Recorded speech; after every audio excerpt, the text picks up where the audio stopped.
خداوند یسوع مسیح کے زندہ عظیم جلالی نام میں آپ سب کی سلامتی ہو۔ خدا کی شکر گزاری کرتے ہیں آج شام کے لیے، ایک اور شام خدا نے ہمیں بخشی تاکہ ہم مزید خدا کے کلام کی سچائیوں کو جان سکیں۔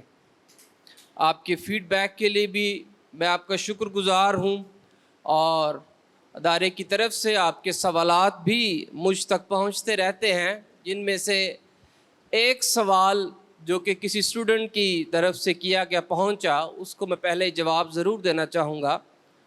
تو سوال یہ تھا کہ ہم نے پچھلے ہفتے پینٹاٹوخ یا تورا یا توریت کا آغاز کیا تھا، اور میں نے یہ بتایا تھا کہ پہلی 5 کتابیں جو ہیں وہ موسیٰ نے لکھی ہیں، اور اس کا ریفرنس ہمیں ابتدائی کلیسیا اور نئے عہد نامے میں سے بھی ملتا ہے، جو اس بات کا تذکرہ کرتا ہے کہ جب کوئی آیات کوٹ ہو رہی ہیں پرانے عہد نامے سے تو ان کو موسیٰ سے منسلک کیا گیا ہے۔ تو سوال تھا کہ موسیٰ جو ہے وہ جب مر گیا تو استثنا کی کتاب کے آخری چیپٹر میں تو موسیٰ کی ڈیتھ ہو چکی ہے، اس کے دفنائے جانے کا، اس کے مرنے کا ذکر ہے، تو وہ حصہ کس نے لکھا؟ کیا خود موسیٰ نے اپنے مرنے سے پہلے ہی نبوتی طور پر لکھ دیا، یا کہ کسی اور شخص نے لکھا؟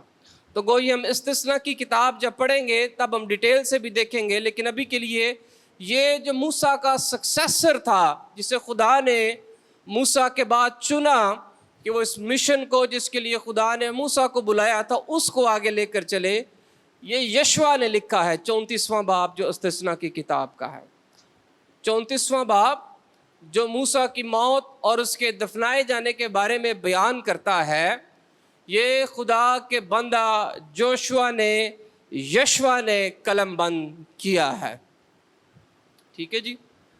اور آپ کے سوالات اس بات کی نشانی ہیں کہ آپ اچھے طور سے اور انٹرسٹ کے ساتھ پڑھ رہے ہیں، اور میرے لیے بھی یہ حوصلہ مندی کی بات ہے کہ آپ دھیان سے اس کلاس کو پڑھ رہے ہیں۔ تو ضرور اپنے سوالات بھیجتے رہیں تاکہ اچھے طور سے ہم مل کر پرانے عہد نامے کو سیکھ سکیں۔ تو ہم نے پچھلی کلاس میں کیا سیکھا تھا؟ ایک کوئک اوور ویو کریں گے ہم جلدی سے تاکہ ہم آگے بڑھ سکیں۔ پچھلی کلاس میں ہم نے کیا دیکھا تھا، کیا پڑھا تھا، کس بات پر غور کیا تھا؟ ہم نے سرسری طور پر شارٹلی پہلے ہم نے اس کا جغرافیہ پڑھا تھا، اس کے بعد پھر ہم نے پیدائش کی کتاب کا آغاز کیا تھا، اور پیدائش کی کتاب کو ہم نے مکمل کیا تھا، اس میں اس سے ریلیٹڈ جتنی بھی باتیں تھیں انہیں ہم نے دیکھا تھا۔ آج کی کلاس میں ہم اگلی جو 2 نمبر پر بک ہے خروج کی کتاب کے بارے میں پڑھیں گے۔ خروج کی کتاب دا بک آف ایکسوڈس، خروج، اور اسے دا بک آف ریڈیمشن یعنی کہ رہائی کی کتاب بھی کہا جاتا ہے۔ رہائی کی کتاب اسے اس لیے کہا جاتا ہے کیونکہ اس میں اسرائیل کی قوم کی تاریخ میں ہونے والے ایک بہت بڑے واقعے کا ذکر ہے، جس میں خدا نے اسے مصر کی غلامی سے نکال کر رہائی بخشی تھی۔ رہائی کا ایک بڑا واقعہ اسرائیلی تاریخ کا موجود ہے، اس لیے اسے خروج کی کتاب کے ساتھ ساتھ رہائی کی کتاب بھی کہتے ہیں۔ خروج کا لفظی مطلب ہے نکلنا یا رخصت ہونا، ڈپارچر بھی اسے کہتے ہیں انگلش میں۔ 19ویں باب کی پہلی آیت سے یہ لفظ لیا گیا ہے کہ خدا نے انہیں جب نکالا ہے مصر کی غلامی سے تو وہاں سے اس کتاب کا کانسیپٹ نام لیا گیا ہے، اور اس کتاب کا جو ٹائٹل خروج ہے یہ پرانے عہد نامے کے یونانی ترجمے سے لیا گیا ہے۔ جب کینن کو تشکیل دیا گیا اور کتابوں کے نام فائنلائز کیے جا رہے تھے تو جو یونانی ترجمہ ہے پرانے عہد نامے کا، وہاں سے اس کتاب کو ٹائٹل دیا گیا۔ یہ عنوان اس کتاب کو اس لیے دیا گیا کیونکہ مصر سے اسرائیل کا خروج کتاب کا اہم موضوع ہے، کیونکہ خدا نے مصر کی غلامی سے اسرائیل کو نکالا، مصر سے ان کو رخصت کیا، ڈپارٹ کروایا وہاں سے خدا نے، اس لیے اس اہم موضوع کی وجہ سے اس کتاب کو خروج کی کتاب کہا جاتا ہے۔ خروج کی کتاب اسرائیل کی ابتدائی تاریخ کا سلسلہ جاری رکھتی ہے، یعنی کہ سلسلہ جاری رکھنے سے مراد کیا ہے؟ اسرائیل کو جب خدا نے بلایا، اپنے بندہ ابراہیم کو بلایا اور پھر اس سے وعدہ کیا اور اس کی نسل کا آغاز ہمیں نظر آتا ہے، تو اس کا آغاز جو ہے وہ ہمیں جینیسس کی کتاب کے اندر، پیدائش کی کتاب کے اندر نظر آتا ہے، لیکن جو خروج کی کتاب ہے وہ اسی کا تسلسل، اسی کا سلسلہ جو تاریخ کا ہے وہ آگے لے کر چلتی ہے، جو یعقوب کی ہجرت کے بعد مصر میں ہونے والے تاریخ کو بیان کرتی ہے۔ جب یعقوب مصر کی غلامی میں یا مصر میں جاتا ہے اور پھر کچھ عرصے کے بعد، کچھ نہیں کافی عرصے کے بعد، تقریباً 400 سال تک یہ وہاں پر رہے ہیں، جو خیال پیش کیا جاتا ہے، تو اتنے عرصے میں جو نیا بادشاہ حکمران آیا تھا وہ یوسف سے بھی واقف نہیں تھا، تو پھر اس نے جو اسرائیل کے لوگ ہیں ان کے ساتھ بدسلوکی شروع کر دی۔ تو اس تاریخ کو خروج کی کتاب بیان کرتی ہے۔ اگرچہ موسیٰ اس کتاب کا بنیادی انسانی کردار ہے، لیکن حقیقت میں یہ یہوہ خدا کے اسرائیل کو مصر کی غلامی سے نجات دلانے اور اس کے ساتھ عہد کو پورا کرنے کے بارے میں اس کتاب کا زور ہے۔ آپ کو موسیٰ کا ذکر تو بہت بار ملے گا، لیکن حقیقتاً یہ خدا کے ہاتھ، خدا کی قدرت اور خدا کی اپنے لوگوں کے ساتھ وفاداری اور وعدے پورے کرنے کے بارے میں یہ کتاب بیان کرتی ہے۔ خدا کا یہ نجات بخش منصوبہ بیان کرتا ہے کہ خدا نے اپنا وعدہ پورا کیا جو اس نے ابراہیم کے ساتھ کیا تھا۔ مصنف کے بارے میں بات کریں، خروج کی کتاب کا مصنف ہم پہلے بھی پڑھ چکے ہیں، ان پہلی 5 کتابوں کو جو منسوب کیا جاتا ہے وہ موسیٰ کہا جاتا ہے۔ پیدائش کی کتاب پہ بحث ہے، لیکن خروج کی کتاب پہ بڑا کم بحث ہے کہ اس کو کسی اور سے منسلب کیا جائے۔ خروج کی کتاب کو ہسٹوریکلی اور یہودیت کے اندر بھی اسے موسیٰ سے ہی منسلک کیا جاتا ہے، اور نئے عہد نامے اور ابتدائی کلیسیا کے مطابق بھی موسیٰ ہی اس کتاب کا مصنف ہے اور اسی نے اس کتاب کو لکھا۔ سن تصنیف، یہ کب کتاب لکھی گئی؟ یہ کتاب موسیٰ نے 1440 سے 1400 قبل از مسیح کے درمیان کسی وقت میں لکھی ہے، اور یعقوب کے خاندان کے مصر میں جانے سے لے کر کوہ سینا پر شریعت کے دیے جانے تک موسیٰ نے اس کتاب میں 215 سال کی تاریخ کو قلم بند کیا۔ پیدائش کی کتاب میں کتنے سو سالوں کی تاریخ ہے؟ جی 2000، ویری گڈ، 400۔ پیدائش کی کتاب جن واقعات کو بیان کرتی ہے ان کی ہم نے ٹوٹل ڈیوریشن جو پڑھی تھی، وہ جو تاریخ ہم نے پڑھی تھی کہ کتنے سالوں کی تاریخ پیدائش کی کتاب بیان کرتی ہے، وہ تقریباً 2500 سال، یا ایگزیکٹلی میں بیان کروں تو 2400 سالوں کی تاریخ کو بیان کرتی ہے، جبکہ جو خروج کی کتاب ہے یہ تقریباً 215 سال کی تاریخ جو اسرائیل کی قوم کی ہے اسے بیان کرتی ہوئی نظر آتی ہے۔ وجہ تحریر، یہ کتاب کیوں لکھی گئی؟ 3 وجوہات ہم آج سیکھیں گے، دیکھیں گے، غور کریں گے، جن کی وجہ سے یہ کتاب لکھی گئی ہے۔ پہلی وجہ تاریخی وجہ ہے، ہسٹوریکل ریزن ہے۔ اسرائیل کے رہائی کے واقعات کو اگلی نسل کے لیے قلم بند کیا جا سکے، تاکہ اسرائیل کی قوم کی تاریخ جو ہے وہ ڈاکیومنٹ کی فارم میں سیو کی جا سکے، اس کو بچایا جا سکے، تاکہ اگلی نسل کو خدا کے بارے میں بیان کیا جا سکے، اسرائیل کی تاریخ کے بارے میں بیان کیا جا سکے، اس لیے یہ کتاب لکھی گئی۔ ہسٹوریکل ریزن یا تاریخی وجہ جس کی وجہ سے یہ کتاب لکھی گئی۔ دوسری وجہ ہے تھیولوجیکل ریزن، اہلیاتی وجہ، یعنی خدا کی ذات کا مکاشفہ آنے والی نسلوں میں بھی جو ہے وہ جا سکے، یا آنے والی نسلیں بھی خدا کے بارے میں جان سکیں۔ خدا کیوں اپنا جو تعارف ہے، یا خدا کا پرانے عہد نامے میں تعارف ملتا ہے کہ ابراہم اور اسحاق اور یعقوب کا خدا، کیوں خدا کا نام کا جو تعارف ہے وہ ابراہم اور اسحاق اور یعقوب سے کروایا جاتا ہے؟ اس کی ایک سب سے بڑی وجہ یہ ہے تاکہ لوگ یا آنے والی نسلیں جانیں کہ جو خدا ابراہم کے ساتھ تھا، جو اسحاق کے ساتھ تھا، جو خدا یعقوب کے ساتھ رہ کر بڑے بڑے کام کرتا رہا ہے، آپ کا بھی خدا وہی خدا ہے۔ اور جیسے وہ بڑے کام ان لوگوں کے ساتھ کرتا آیا ہے، ویسے ہی وہ آپ لوگوں کے ساتھ بھی کر سکتا ہے۔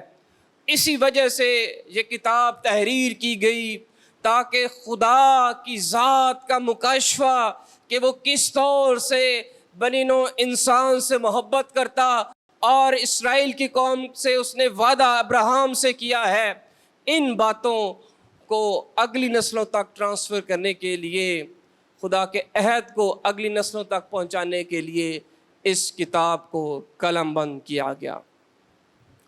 پھر تیسری وجہ جو اس کے بارے میں بیان کی جاتی ہے، اس تحریر کے بارے میں، وہ نصیحتی وجہ ہے، تاکہ میرے آپ کے لیے اور اس وقت جو آنے والے اسرائیل کی آگے نسل تھی ان کے لیے نصیحت ہو سکے، ان کو یہ وہ جان سکیں کہ خدا کے ساتھ تعلق میں دیانتداری کے ساتھ رہنا کس قدر اہم اور ضروری ہے۔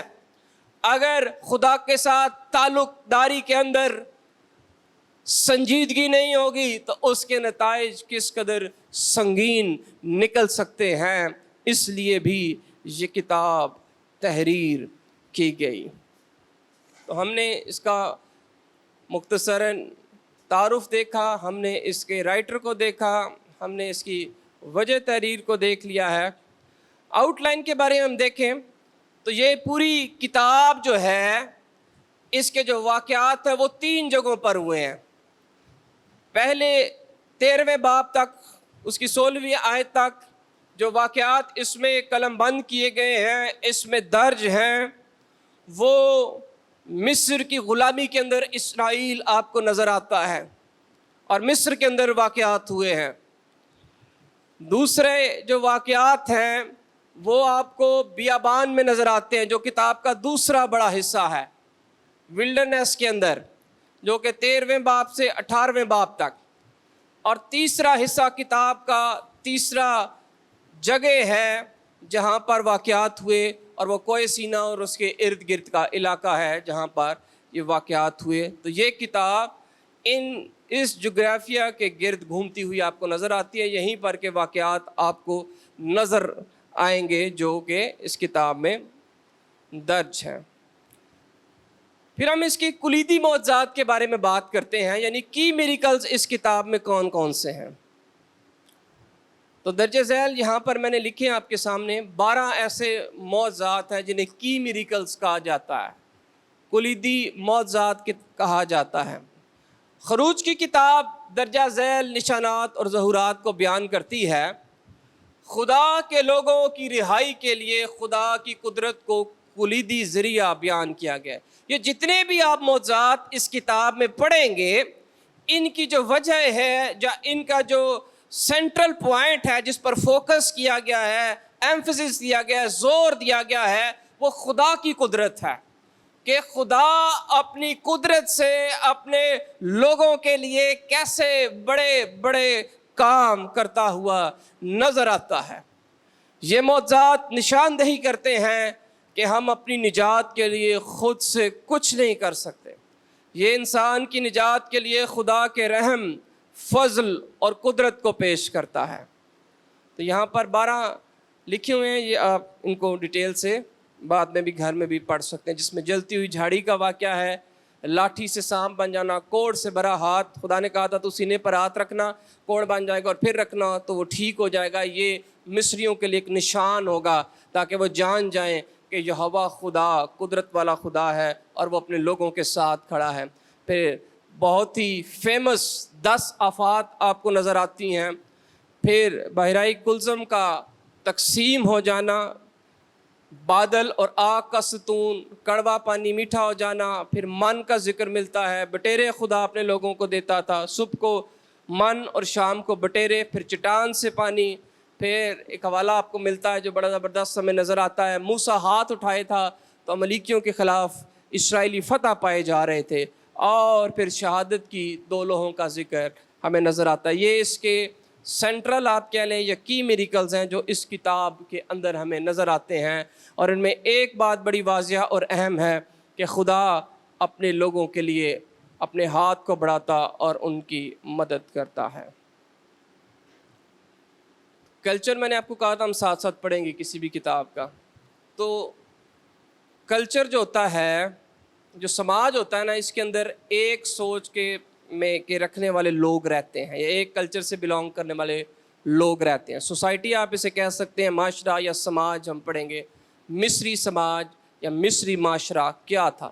آپ کو پتہ ہے خروج کی جو کتاب ہے یہ 2 قوموں کے بارے میں زیادہ بات کرتی. کون کون سی قومیں ہیں؟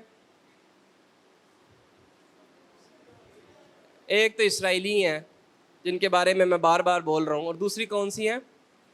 مصر کے کانٹیکسٹ میں ہونے والے واقعات یا ان کی حالات کیا تھے اسرائیل کے، ان کو اچھے طور سے سمجھنے کے لیے ہمیں ان کا معاشرہ بھی اسٹڈی کرنے کی ضرورت ہے. ان کے نارمز، ان کے کلچرز، ان کی سوسائٹی کیا تھی، اس پر ہم غور کریں گے. مصری سماج بنیادی طور پر 3 طبقوں پر مشتمل تھا. یعنی مصر کا بادشاہ جسے آپ فرعون کے نام سے جانتے ہیں، بادشاہ کے سرکاری اہلکار یعنی وہ لوگ جو بادشاہ کے پاس ملازمت کرتے تھے، سرکاری عہدہ داران تھے، اور پھر وہاں کے عام لوگ یا پبلک جو وہاں پر رہتی تھی. ان تینوں طبقات کا جائزہ مصری سماج کو سمجھنے کے لیے ہمارے واسطے اہم ہے، کیونکہ بنی اسرائیل اس سماج میں قیام پذیر تھے. کیوں انہیں جاننا، انہیں پڑھنا ضروری ہے؟ کیونکہ جو اسرائیلی تھے، جو خدا کے لوگ تھے، وہ اسی سماج میں، اسی کلچر میں رہ کر زندگی گزار رہے تھے. اور کیا کر رہے تھے؟ وہ غلامی کی زندگی گزار رہے تھے. سب سے پہلے فرعون کے بارے میں ہم پڑھیں گے. فرعون کے بارے میں بارہا آپ کو ذکر بھی ملتا ہے، آپ سنتے بھی رہتے ہیں پرانے نامے میں. یہ ہے کون؟ اس کی اہمیت اس معاشرے میں کیا تھی؟ اس کے اختیارات کیا تھے؟ اور یہ کس قدر جابر اور ظالم تو آپ نے سنا ہی ہوا ہے. ان چیزوں کو ہم اس لیکچر میں دیکھیں گے. مصر کے بادشاہ بائبل مقدس میں فرعون کے نام سے جانے جاتے ہیں.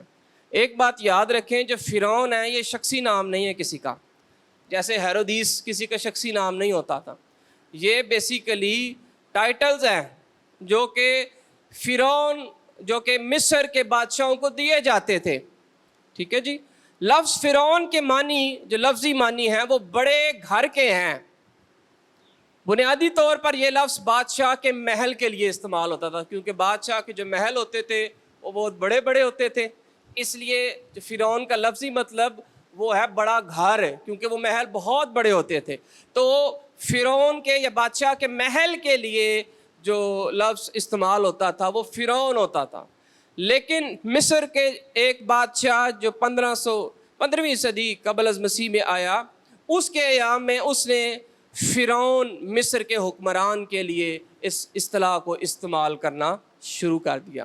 یعنی پہلے یہ فرعون کے یا بادشاہ کے محل کے لیے استعمال ہوتا تھا، پھر یسوع مسیح کے آنے سے تقریباً 15ویں صدی پہلے یا 15 صدیاں پیچھے چلے جائیں، 1500 سال پہلے ایک حاکم آیا اور اس نے اس اصطلاح کو بادشاہ کے لیے استعمال کرنا شروع کر دیا. اگرچہ مصر کے بیشتر حکمران صرف اپنے لقب فرعون ہی سے عہد عتیق میں مذکور ہیں، لیکن ہمیں چند ایک فرعون جو ہیں ان کے نام بھی ہمیں نظر آتے ہیں، جن کے حوالہ جات میں نے یہاں پر لکھ دیے ہیں، آپ انہیں گھر جا کر پڑھ سکتے ہیں۔ یعنی زیادہ تر آپ کو فرعون کا ہی نام ملے گا، ٹائٹل سے ہی یہ ملیں گے بائبل مقدس میں، لیکن چند ایک ہیں جن کے نام موجود ہیں، وہ یہاں پر میں نے آپ کے سامنے لکھ دیے ہیں۔ فرعون مصری سماج کی ایک بڑی اہم ترین شخصیت تھی۔ ہسٹورینز اس کے بارے میں بہت کچھ لکھتے ہیں۔ یہ بڑے زوراور فرعون ہوتے تھے، بادشاہ یہ بڑے زوراور اثر و رسوخ والے شخصیت کے مالک ہوتے تھے۔ خطاب کے لحاظ سے مصر کا بادشاہ سارے ملک، تمام جانوروں اور ملک کے تمام باشندوں کا مالک ہوتا تھا۔ وہ ملک کے ہر گاؤں سے خراج یا جزیہ یا جسے آپ ٹیکس کہتے ہیں یہ وصول کرتا تھا۔ یعنی اس ملک میں جتنے لوگ رہتے تھے، جتنے علاقہ جات تھے، جتنے ان میں باشندے رہتے تھے، ان کے جانور تھے، وہ ٹیکنیکلی ان لوگوں کے تو تھے، لیکن جو ان کے ملکی سطح پر اگر بات کریں تو ان سب کا مالک جو تھا وہ فرعون کہلاتا تھا، اور فرعون ہر ایک چیز سے ان پر ٹیکس عائد کیے ہوئے تھا، اور ان سے وہ جزیہ لیا کرتا تھا، خراج لیا کرتا تھا، اور خراج وصول کرنے کے عوض اس کے جو ہے بدلے پھر وہ کیا دیتا تھا، چونکہ وہ لوگوں سے ٹیکس کلیکٹ کیا کرتا تھا، وہ کیا کرتا تھا، لوگوں کو اپنی فوج کے ذریعہ سے ان کو پروٹیکشن دیتا تھا، ان کو زراعت کے لیے پانی مہیا کرتا تھا، آباشی کے لیے ان کی نقل و حرکت کے لیے ان کو سڑکیں مہیا کر کے دیتا تھا، بنا کے دیتا تھا۔ یعنی جو بھی ان کے حقوق ہوتے تھے وہ انہیں عطا کیا کرتا تھا، انہیں دے دیتا تھا، ان کی مدد کرتا تھا، لیکن اس کے عوض وہ بھاری جو ہے جزیہ ان سے وصول کیا کرتا تھا۔ شاہی خاندان کے لوگ بھی فرعون کی مرضی کے تابع ہوتے تھے۔ اس سے آپ اندازہ لگا سکتے ہیں کہ فرعون کس قدر اس کی اہمیت، درجہ یا اختیار ہوتا تھا کہ شاہی خاندان کے لوگ بھی اس کے تابع ہوتے تھے۔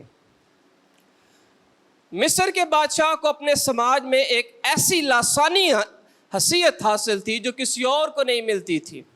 فرعون مصر کو ایک فانی معبود کا درجہ حاصل تھا۔ یہ بڑی اہم بات ہے۔ مصر کی تاریخ میں، مصر کے ہسٹری اگر آپ پڑھیں، ان کے کلچر کے اندر جو فرعون ہوتے تھے نا، یا فرعون جو ہوتا تھا، اس کو وہ انسانی طور پر جو ظاہر ہوتا ہے ایسا دیوتا یا معبود یا فانی دیوتا، ختم ہونے والا دیوتا جو ہے وہ مانا جاتا تھا۔ اور یہی وجہ تھی ان کے بڑے بڑے اسٹیچوز جو ہیں یا بت جو ہے وہ بنائے جاتے تھے، اور وہ ان سے زبردستی یہ بنوائے جاتے تھے تاکہ ان کے نام قائم رہیں اور لوگ انہیں ہمیشہ یاد رکھیں۔ اگلی بات، یہ آخری جو سنٹینس ہے یہ بھی بڑا قابل غور ہے۔ اس میں لکھا ہے اسے ملک کے ہر فرد پر موت اور زندگی کا اختیار حاصل ہوتا تھا۔ فرعون جسے چاہتا تھا مار دیتا تھا، جسے چاہتا تھا چھوڑ دیتا تھا۔ فرعون کے پاس یہ اتھارٹی، یہ اختیار ہوتا تھا، اور فطرتاً یہ جابر بادشاہ ہوا کرتے تھے۔ اگر آپ تاریخ پڑھنے کے شوقین ہیں اور پڑھتے ہیں تو جو فرعون جو بادشاہ ہو گزرے ہیں یا فرعون کا جو دور تھا، آپ پڑھیں گے تو اسٹڈی کریں گے، یہ ون آف دا آپ کہہ لیں کہ بڑے جابر لوگوں، بادشاہوں کے اندر کنسیڈر ہوتے ہیں، سخت دل بادشاہوں کے اندر کنسیڈر ہوتے ہیں، جو کہ اپنے مفاد کے لیے اور اپنے ملک کے مفاد کے لیے کسی حد تک بھی جانے سے گریز نہیں کرتے تھے۔ ہم نے فرعون کے بارے میں دیکھ لیا۔ دوسرے اہم ترین جو طبقہ ہے وہ شاہی اہلکار ہیں۔ شاہی اہلکار کیا ہوتے ہیں؟ اہلکار کیا ہوتا ہے؟ شاہی، جی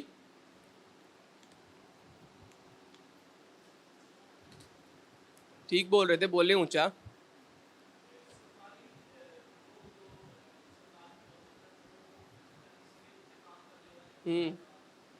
سرکاری طور پر جو کام کرتے ہیں کسی کے انڈر، یا یہاں پر شاہی اہلکار لکھا ہوا ہے تو جو بادشاہ کے انڈر، اس کی حکومت کے اندر، یا سرکاری طور پر بھی آپ کہہ سکتے ہیں کیونکہ سرکاری معاملات بادشاہ کے انڈر ہی ہوتے تھے، وہ لوگ جو کہ اس کے نیچے کام کرتے ہوئے. اس میں دو طرح کے شاہی اہلکاروں کے اندر ہمیں لوگ نظر آتے ہیں. سرکاری اہلکار جو کہ ایڈمنسٹریشن کو دیکھتے تھے، اور دوسرے دینی یا مذہبی رہنما تھے جنہیں اس دور میں وہ اپنے کاہن یا پجاری کے نام سے بھی جانے جاتے تھے، اور یہ لوگ کہتے تھے. یہ سرکاری اہلکار، شاہی مفادات، یہی وہ لوگ تھے جو یہ سرکاری اہلکار تھے یہ جو اسرائیل پر ظلم کرتے تھے، اسرائیل سے کام لیتے تھے، ان کے ساتھ مار پیٹ کیا کرتے تھے. اور یہی وہ لوگ تھے جو کہ جزیہ کو بھی، جو ٹیکس کو بھی اپنے لوگوں سے کلیکٹ کیا کرتے تھے اور لا کر فرعون کے خزانے میں دے دیا کرتے تھے. ان کا انحصار شاہی خزانے پر ہوتا تھا. یہ ٹیکس کلیکٹ اس لیے بھی کرتے تھے کیونکہ ان کو جو ان کی انکم ہوتی تھی وہ بھی شاہی خزانے سے آتی تھی، جہاں سے ان کی اور ان کے خاندانوں کی کفالت ہوتی تھی. پیدائش کی کتاب میں ہم فرعون کے دینی رہنما کا بیان پڑھتے ہیں. فرعون کے شاہی اہلکار بنی اسرائیل سے بگار میں کام لیتے تھے. سرکاری اہلکار بادشاہ کے سہارے زندگی گزارتے تھے اور ان کی مرضی بجا لاتے تھے. یہ سب کچھ یہاں پر آپ کو مل جائے گا سلائیڈ پر. تیسرا پھر وہاں کے عام لوگ تھے. آپ نے دیکھ لیا بادشاہ دیکھ لیا، اس کے سرکاری اہلکار دیکھ لیا، اب عام لوگ جو وہاں پر رہتے تھے، جو مصری تھے، وہ کون تھے؟ اچھا جی، خروج 9 باب کی 14ویں آیت میں ہم فرعون کے نوکروں، سرکاری اہلکاروں اور لوگوں کے بارے میں یا عوام کے بارے میں ہم بیان پڑھتے ہیں، ان کی رعایا کے بارے میں. یہ لوگ بنیادی طور پر مصر کے کاشتکار یا کسان تھے. عام طور پر یہ کون تھے جی؟ کسان تھے، اور یہ مویشی بھی رکھا کرتے تھے، اور اپنے ملک کی بہتری کے لیے یہ اناج، دودھ، گوشت، اون اور کپاس وغیرہ اگانے کے ذمہ دار تھے. اور اسی کا ایک حصہ جو 5واں حصہ ہوتا تھا وہ فرعون کو جاتا تھا، اور اس کے علاوہ وہ پھر ٹیکس بھی ان سے لیا کرتا تھا. بنی اسرائیل اس طرح کے سماجی ڈھانچے میں یوسف کے دور میں ہجرت کر کے مصر میں قیام پذیر رہے. اس دور میں اسرائیل بنیادی طور پر چرواہے تھے، اس لیے وہ جشن کے علاقے میں رہائش پذیر رہے تاکہ ان کی ضروریات پوری ہو سکیں. جشن کے علاقے میں کیا تھا؟ اگر وہ چرواہے تھے، بنی اسرائیل جو آیا ہے یہاں پر، خدا کے لوگ آئے ہیں مصر میں، تو وہاں پر وہ جشن کے علاقے میں آ کر رک گئے ہیں، وہیں پہ ٹھہرے ہیں. چرواہے تھے اور جشن کے علاقے میں گزرے ہیں، رکے ہیں تاکہ ان کی ضروریات پوری ہو سکیں. تو جشن کے علاقے میں ایسا کیا تھا کہ وہاں پر رک گئے تھے وہ آ کے؟ کلیئرلی بڑا لکھا ہوا ٹیکسٹ میں بھی. ہاں جی، گھاس بہت زیادہ تھا، ہریالی تھی، تو اس لیے وہ وہاں پر رک گئے تھے تاکہ وہاں پر ان کے مال مویشی اور ان کی چیزیں جو ہیں اور وہاں پر سے ان کے پاس بہتات سے کھانے پینے کے لیے ہو. اور یہ ایک عام پریکٹس بھی تھی پرانے دور کے اندر. لوگ اسی طرح ایک جگہ سے دوسری جگہ موو کر جاتے تھے. خوراک جہاں پر زیادہ ہوتی تھی ان علاقہ جات کے اندر وہ سب کچھ چھوڑ چھاڑ کے وہاں ایک نیا شہر یا علاقہ یا گاؤں وہ بسا لیتے تھے جہاں پر خوراک زیادہ ان کو ملتی تھی. مصر کی اسرائیل جب مصر کی غلامی میں گیا یا جب یوسف کے ذریعے سے آیا وہاں پر، تو تقریباً 70 سے 75 جانیں تھیں. اور جب یہ وہاں سے نکلے ہیں تو تقریباً جو علماء ایک ایسٹیمیٹڈ بتاتے ہیں نمبرز، وہ تقریباً 24 لاکھ کے قریب لوگ تھے جو وہاں پر اتنی تعداد ہو چکی تھی. اب یہ اس بات کی نشانی ہے کہ پیدائش کی کتاب اور خروج کی کتاب کے اندر جو درمیانی حصہ ہے وہ کم از کم 400 سال کا ہے، جس میں اتنی بڑی تعداد میں اسرائیل اس ملک میں پھیل گئے تھے. اور اسرائیل کی بڑھوتی بھی ایک وجہ بنی تھی. فرعون ڈر گیا تھا، اس کو اس بات کی فکر تھی کہ یہ اتنی تیزی کے ساتھ اتنے زیادہ لوگ ہو چکے ہیں. اس کو اپنے کنگڈم کے لیے، اپنی بادشاہی کے لیے وہ فکر مند تھا، اس لیے اس نے ان کے بچوں کو بھی مارنا شروع کر دیا. ایون کہ تاریخ بتاتی ہے کہ فرعون نے اس دور کی جو وہ نرسز ہوتی تھی یا دائیاں ہوتی تھی ان کو یہ کہہ رکھا تھا کہ جو بھی اگر اسرائیلی یا عبرانی بیٹا پیدا ہوتا ہے اس کو تم مار دینا. لیکن ہسٹورینز لکھتے ہیں کہ وہ عورتیں خوف خدا میں ایسا نہیں کرتی تھیں، اس لیے پھر اس نے کیا کیا کہ بعد میں پھر ایک جو آفیشلی اس چیز کو اناؤنس کر دیا کہ اسرائیلی جو لڑکے ہیں ان کو مار دیا جائے اور ان کو جو ہے وہ ختم کر دیا جائے۔ اچھا جی، آگے بڑھتے ہیں۔ اس کتاب کے اندر اہم مضامین، تھیمز کیا کیا ہیں جن پر یہ کتاب فوکس کرتی ہے، زور ڈالتی ہے اور بیان کرتی ہے۔ نمبر 1، اس کتاب میں ہمیں یہوہ خدا کا تعارف نظر آتا ہے۔ خدا اپنے نام کو واضح طور پر، اپنی شخصیت کو اس کتاب کے اندر 6 باب کے اندر 4 آیت کے اندر بیان کرتا، ظاہر کرتا ہے، اور خدا بتاتا ہے کہ میں وہی ہوں جو ابراہیم اور اسحاق اور یعقوب پر ظاہر ہوا، لیکن اپنے یہوہ نام سے ان پر ظاہر نہیں ہوا۔ یعنی اب مجھے یہ بتائیں کہ ابراہیم اور یعقوب پر کون ظاہر ہوا تھا؟ اس 6 باب کو اگر آپ پڑھیں نا، خروج کی کتاب 4 باب 2 سے لے کے 4 آیت آپ پڑھیں تو وہاں پر آپ کو ملے گا کہ خدا کہہ رہا ہے کہ میں ان لوگوں پر ظاہر ہوا، لیکن میں نے اپنا یہوہ نام ان پر ظاہر نہیں کیا۔ یعنی میں ظاہر ہوا ہوں لیکن میں نے ان پر یہ نہیں ظاہر کیا کہ میں یہوہ خدا ہوں۔ تو پھر ان لوگوں پر جو ظاہر ہو رہا تھا، کون ظاہر ہو رہا تھا؟ کس طریقے سے یا کس صورت میں خدا اپنے آپ کو ان پر ظاہر کر رہا تھا؟ ہاں جی، ویری گڈ، کس نے بتایا؟ خداوند کے فرشتے کے طور پر، اسے کہتے ہیں تھیوفنیز، یا یسوع مسیح کے بارے میں جب یہ بیانات جاری ہوتے ہیں تو اسے ہم کہتے ہیں کرسٹوفنیز، کرائسٹوفنیز، تھیوفنیز۔ تو یہوہ خدا بطور خدا کا فرشتہ، خداوند کا فرشتہ پرانے نامہ میں خصوصاً اس کتاب کے اندر لوگوں پر ہمیں نظر آتا ہے۔ پیدائش کی کتاب کے اندر اور اس کتاب کے اندر بھی، جلتی جھاڑی میں بھی لکھا گیا ہے کہ خدا ان کا فرشتہ وہاں سے کیا کر رہا تھا؟ بول رہا تھا۔ تو خدا بطور خدا کا فرشتہ بن کر ان پر ظاہر۔ اس کا مطلب یہ نہیں کہ خدا یا خداوند یسوع مسیح فرشتہ ہے، جیسے کہ کچھ بدعات مانتی ہیں۔ یہ صرف عارضی ظہور تھا یسوع مسیح کا جو پرانے عہد نامے میں ہمیں نظر آتا ہے۔ تو 6 آیت بڑی واضح طور پر آپ کو بیان کرے گی کہ میں ان پر ظاہر ہوا لیکن میں نے اپنا یہوہ نام ان پر ظاہر نہیں کیا۔ ٹھیک ہے؟ تو آپ کو پتہ ہے، آپ نے علم المسیح پڑھا ہوگا اور آپ نے دیکھا ہوگا کہ پرانے نامے میں باپ کو تو کسی نے نہیں دیکھا، تو پرانے نامے میں جو ظاہر ہو رہا ہے وہ کون تھا؟ وہ یسوع مسیح تھا جو اپنے عارضی ظہور میں آ رہا تھا۔ دیکھیں یسوع مسیح کے 3 ظہور ہیں جن کے آپ کو سمجھنا ضروری ہے۔ عارضی ظہور جو کہ پرانے عہد نامے میں تھا، بطور خداوند کا فرشتہ آ رہا تھا، ٹھیک ہے، آتا تھا چلا جاتا تھا۔ مستقل ظہور جو کہ ہمیں تجسم کے وقت نظر آتا ہے، بیت لحم کے اندر نظر آتا ہے جب وہ جسم اختیار کر کے اس دنیا میں اندر آیا، جو مستقل ظہور تھا۔ وہ آیا تو پھر رہا، آیا گیا نہیں لگا رہا جیسے پرانے نامے میں تھا۔ اور پھر تیسرا ظہور جو ہے وہ ہے جلالی ظہور، جو کہ جب یسوع مسیح کی آمد ثانی ہوگی تو اس وقت ہوگا، اور وہ جلالی بدن کے ساتھ اس دنیا کے اندر آئے گا۔ وہ اس کا کون سا ہوگا؟ جلالی ظہور۔ تو بتانے کا مقصد یہ ساری باتیں میں آپ کو کیوں بتا رہا ہوں کہ خروج 6 باب کی 2 سے 4 آیت جو کہہ رہی ہے نا میں ان لوگوں پر ظاہر ہوا، اور ہم جانتے ہیں کہ ان لوگوں پر یسوع ظاہر ہوتا رہا ہے، اور وہ یہاں پر کہہ رہا ہے میں ظاہر تو ہوا لیکن میں نے اپنا یہوہ نام ان پر ظاہر نہیں کیا۔ اس کا مطلب یہ ہے کہ ظاہر یسوع ہو رہا تھا، لیکن یسوع کا نام جو وہاں پر بتایا جا رہا ہے، یسوع کی شخصیت کو متعارف کروایا جا رہا ہے، وہ بطور یہوہ خدا۔ یہ آپ کو پرانے عہد نامے میں یسوع مسیح کی الوہیت بھی اس کتاب کے اندر نظر آتی ہے۔ تو یہوہ خدا ہمیں نظر آتا ہے۔ پھر ایک اور یہاں پر موسیٰ نے کہا کہ میں جاؤں تو ان کو کیا بتاؤں کہ مجھے کس نے بھیجا ہے؟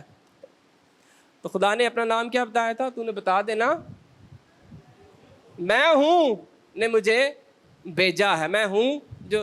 اچھا، اس کی بھی ہسٹری ہے۔ اسکالرز بیان کرتے ہیں کہ اس وقت کے جو لوگ تھے نا، وہ دیوتاؤں کو ناموں سے جانتے تھے، اور ناموں سے نام لے لے کر ان کی عبادات اور پرستش اور ان کی مورتیں بنایا کرتے تھے. تو اس لیے خدا اس کانٹیکسٹ کو جانتا تھا. تو خدا اپنا تعارف جو ہے وہ یہ بیان کرتا ہے کہ آئی ایم، میں ہوں. میں باقی دیوتاؤں کی طرح تم اگر اس طرح میرا نام تلاش کر رہے ہو تو نہیں، میں ہوں. اور میں ہوں کہ ایک خاص بات یہ جس دور میں بھی پڑھا جائے اس میں یہ پریزنٹ ٹینس میں ہی ہوتا ہے. تاریخ کی کتاب ہے، بہت پرانی کتاب ہے خروج کی کتاب، لیکن آج ہم پڑھ رہے ہیں اس میں بھی اسپیسیفکلی یہ الفاظ ہم پریزنٹ ٹینس کے اندر ہی پڑھ رہے ہیں. ٹھیک ہے جی. آج کے دور کے مطابق یعنی خدا ہر دور میں موجود ہے. وہ آئی واز نہیں تھا. خدا نے یہ نہیں کہا یہ کہنا میں تھا یا ہمارے لیے وہ تھا، بلکہ یہ اس بات کی نشانی ہے کہ وہ ہے. اور یسوع مسیح نے بھی اسی کا تعارف آئی ایم کا کہا تھا. یوحنا کی انجیل اس کے غالباً 8واں باب ہے، وہاں پر یسوع مسیح کہتے ہیں کہ میں ہوں. اس سے پہلے کہ ابراہم تھا، اس سے بیشتر کہ ابراہم تھا، میں ہوں، آئی ایم وہی. اور ایک جگہ پر جب یسوع نے کہا نا میں ہوں تو یہودیوں نے پتھر اٹھا لیے تھے یسوع کو سنسار کرنے کے لیے، کیونکہ وہ جانتے تھے کہ صرف میں ہوں کہا ہے. اور یہ یہودیوں کے اندر بات تھی کہ یہ وہی میں ہوں کہہ رہا ہے کہ جو پرانے نامے والا میں ہوں ہے، اور یہ بلیسفمی ہے، یہ توہین ہے، یہ کفر ہے. اس لیے انہوں نے یسوع مسیح کو پتھر مارنے کے لیے اٹھا لیا تھا. سو میں ہوں کا ذکر ہمیں اس کتاب کے اندر نظر آتا ہے، اور یہ ایک امپورٹنٹ اہم مضمون ہے، تھیم ہے جو ہمیں اس کتاب کے اندر نظر آتی ہے. پھر 10 آفات کا ذکر ہمیں اس کتاب کے اندر نظر آتا ہے. 10 آفات بھی اس کتاب کا اہم اور بڑا حصہ ہے جو کہ ہمیں نظر آتا ہے، جس میں جو 9ویں اور 10ویں جو آفت ہے، کون کون سی آفت ہے ذرا بتائیں 9ویں اور 10ویں. جی مجھے آواز نہیں آ رہی، پنکھا لا کے. 10ویں تو سوکھی کیڑی ہے، 10ویں تو پوری تاریخ ہے، فسا کا کانسیپٹ ہے.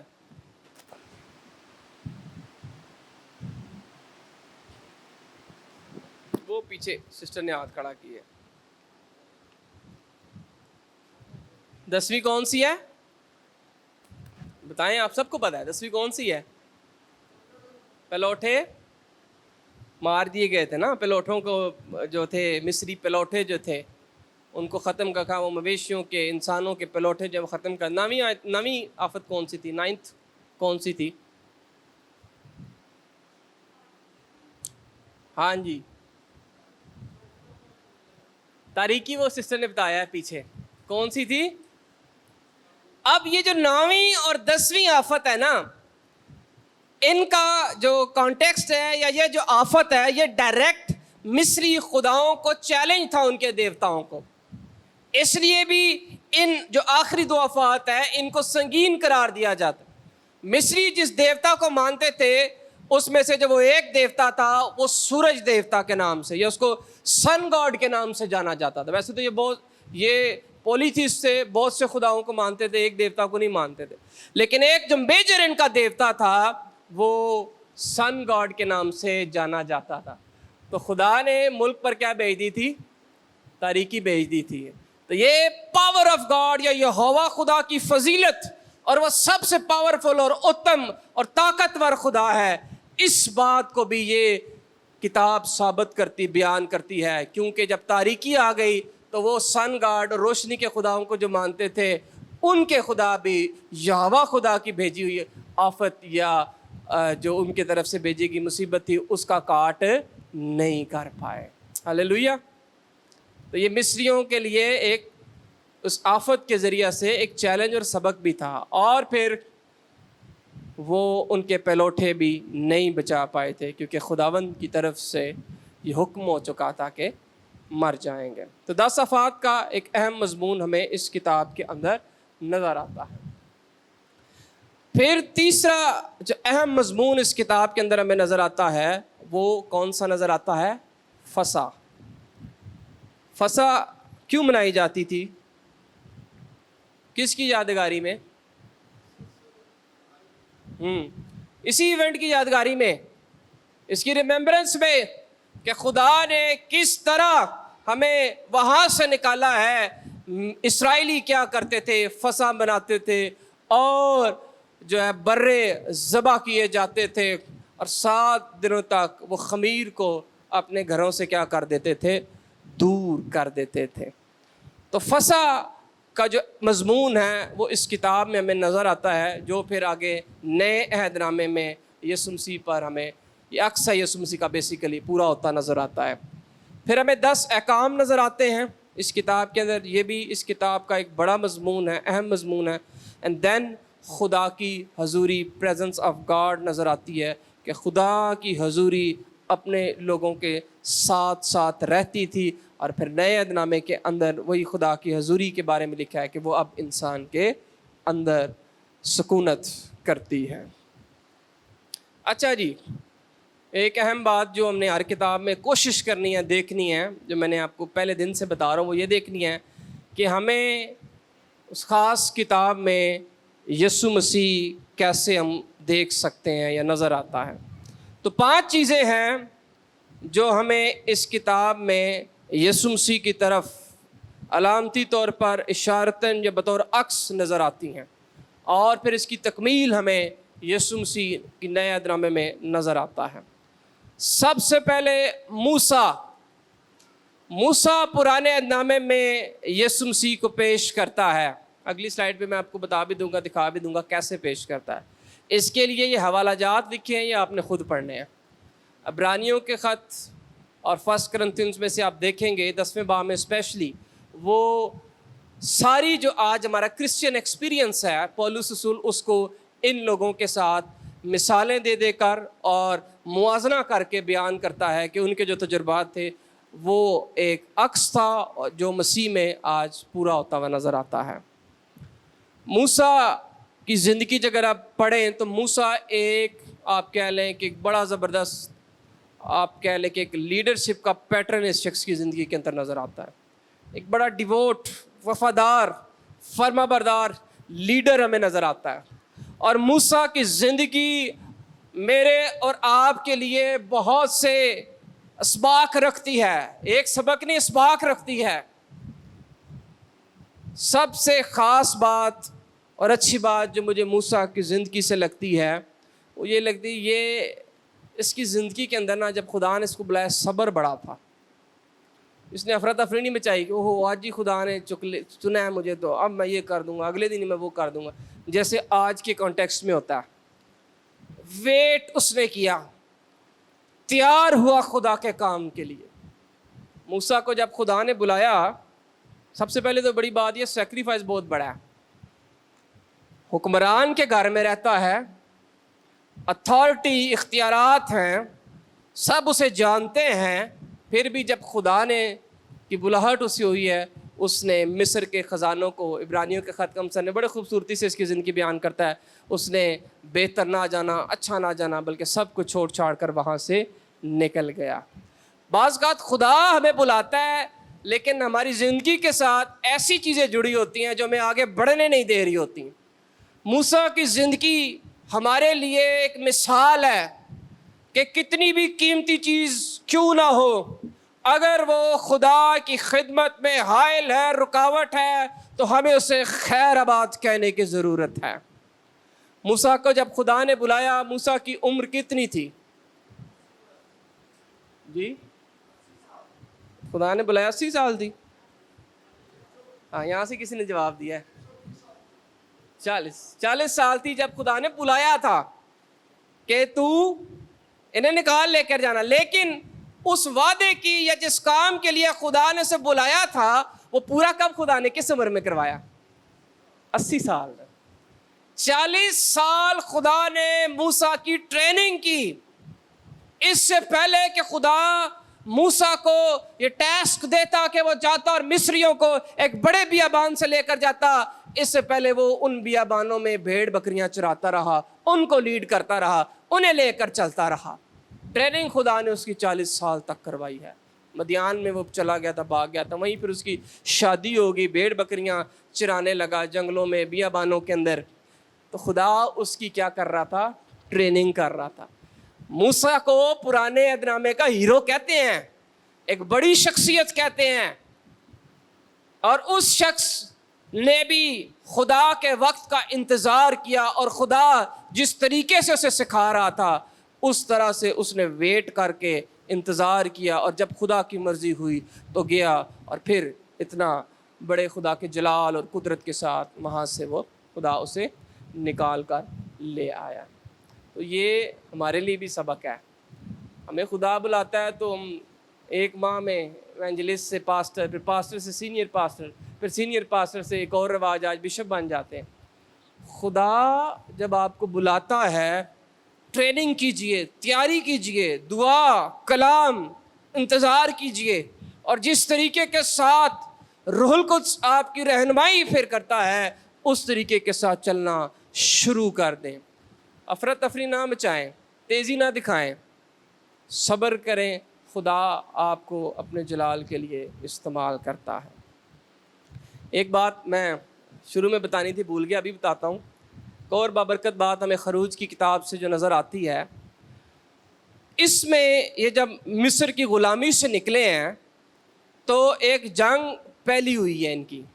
یہ کنعان میں جا رہے ہیں تو راستے میں ان کی ایک پہلی جنگ ہوئی ہے. کوئی بتا سکتا ہے، کبھی غور کیا ہے کہ اسرائیل کی پہلی جنگ کن سے ہوئی ہے؟ گیس کر دیں. میں بھی ابھی یہ پڑھ رہا ہوں تو آپ کے ساتھ سیکھ رہا ہوں اس کتاب کو اور گہرے طریقے سے.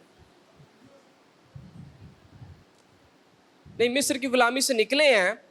جنگ کیسے ہوئی ہے؟ انہوں نے مصریوں سے جنگ نہیں کی، خدا نے خود ہی ان کو پانی میں مار دیا تھا مصریوں کو. خود اسرائیلیوں کی جنگ کس سے ہوئی ہے؟ امالیکیوں سے. آپ کو پتا ہے امالیکی کون تھے؟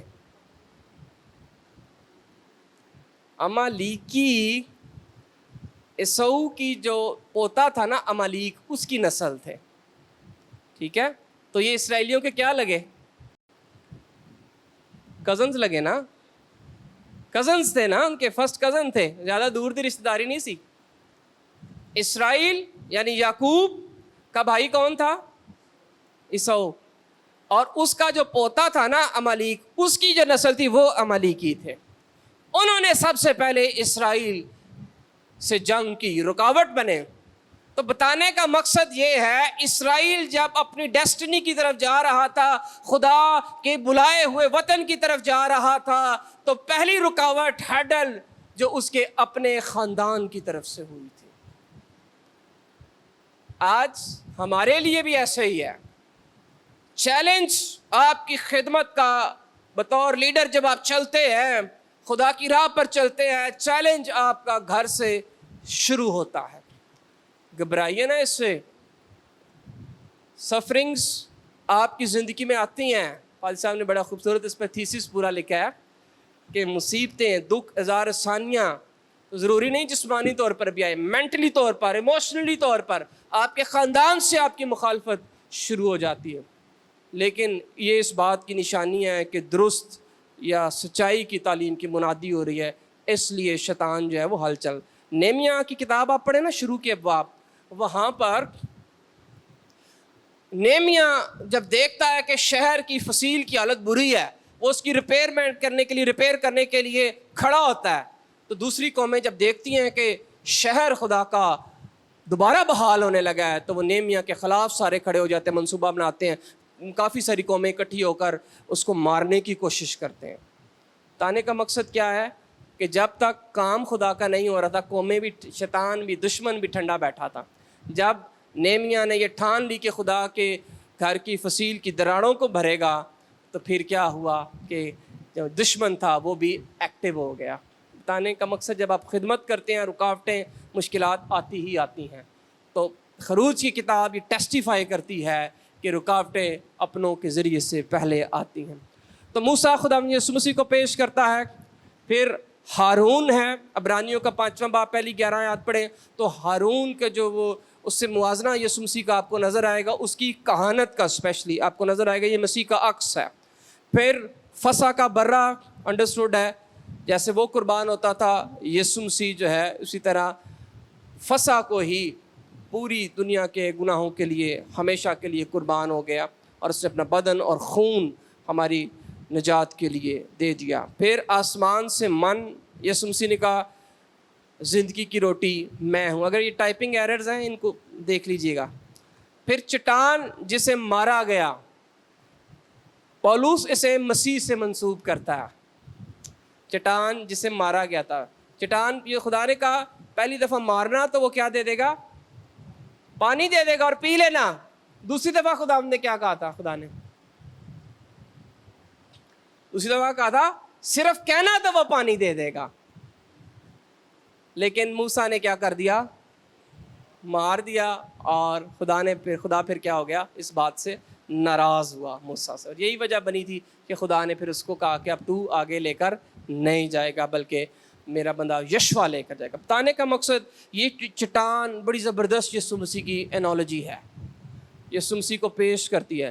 پہلی دفعہ تھا کہ اسے مارنا تو پانی دے گا، پہلی دفعہ یسوع مسیح نے مار کھائی، وہ مارا گیا صلیب پر، اور اس میں سے زندگی کے پانی کی ندیاں جاری ہو گئیں۔ دوسری دفعہ کیا ہے؟ اس سے صرف کہنا تو اس میں سے پانی جاری ہو جائے گا۔ اب آپ نے صرف ایمان سے اقرار کرنا اور کہنا ہے تو اس کی آپ کی زندگیوں سے بھی زندگی کی پانی کی ندیاں جاری ہو جاتی ہیں۔ لیکن موسیٰ نے دوسری بار مار دیا تھا۔ آج بھی بہت سے لوگ اپنے اعمال سے، برے کاموں سے اسی زندگی کی چٹان کو کیا کرتے ہیں؟ مارتے ہیں، اور خدا پھر ان سے ناراض ہو جاتا ہے۔ 5 چیزیں ہمیں نظر آتی ہیں جو یسوع مسیح کو پرانے عہد نامے میں خروج کی کتاب میں پیش کرتی ہیں۔ آخری نقطہ جس پر ہم غور کریں گے وہ یہ ہے کہ جو پرانے عہد نامے میں اسرائیل کے تجربات ہیں اور نئے عہد نامے کی کلیسیا کے تجربات، ان کا موازنہ ہے، اور ان کو میں نے آیت لکھی ہے، کرنتھیوں کا خط 10واں باب آپ پڑھیں گے، پہلا خط، تو وہاں پر آپ کو یہ موازنہ نظر آئے گا۔ تو اسرائیل فرعون کی قید میں تھے، کلیسیا ہمیں گناہ کی قید میں نظر آتی ہے۔ اسرائیل خدا نے رہائی دینے والے کو مہیا کیا، یعنی موسیٰ ڈیلیورر کو، اور نئے عہد نامے میں خدا نے نجات دہندہ یسوع مسیح کو مہیا کیا نجات کے لیے۔ پھر پرانے عہد نامے میں فسح کے برے کا تجربہ، نئے عہد نامے میں یسوع مسیح بطور فسح کا برا ہمیں نظر آتا ہے۔ پانی میں سے وہ لوگ گزرے، بحر کلزم میں سے ہو کر گزرے، اور اسے وہ جو تشبیہ دیتا ہے پالوس، وہ بپتسمے سے دیتا ہے، پانی کے بپتسمے سے دیتا ہے۔ پھر بادل میں موسیٰ کا بپتسمہ، پھر نئے نامے میں روح القدس کا بپتسمہ ہمیں نظر آتا ہے۔ پھر پانی میں سے نکل کر نئی زندگی کا آغاز، بپتسمہ لینے کے بعد نئی زندگی کا آغاز، اقرار ہوتا ہے بیسیکلی بپتسمہ۔ پھر خدا نے انہیں کاہنوں کی مملکت کہا، یہ ریفرنسز ساتھ ساتھ لکھے ہوئے ہیں، اور نئے عہد نامے میں پطرس کے خط کے مطابق ہمیں شاہی کاہنوں کا فرقہ کہا گیا ہے۔ ٹھیک ہے جی، سمجھ تو نہیں آئی ساری باتیں؟ ساری سمجھ آ گئی؟ خدا کا شکر ہے کہ ساری باتیں سمجھ آ گئی ہیں۔ کوئی سوال ہے تو آپ پوچھ سکتے ہیں اس کتاب کے ریلیٹڈ، جو ہم نے باتیں پڑھی ہیں، یا آپ چاہتے ہیں اگر کوئی بات میں دہرا دوں تو آپ پوچھ سکتے ہیں، ادروائز پھر ہم اینڈ کریں گے سیشن کو۔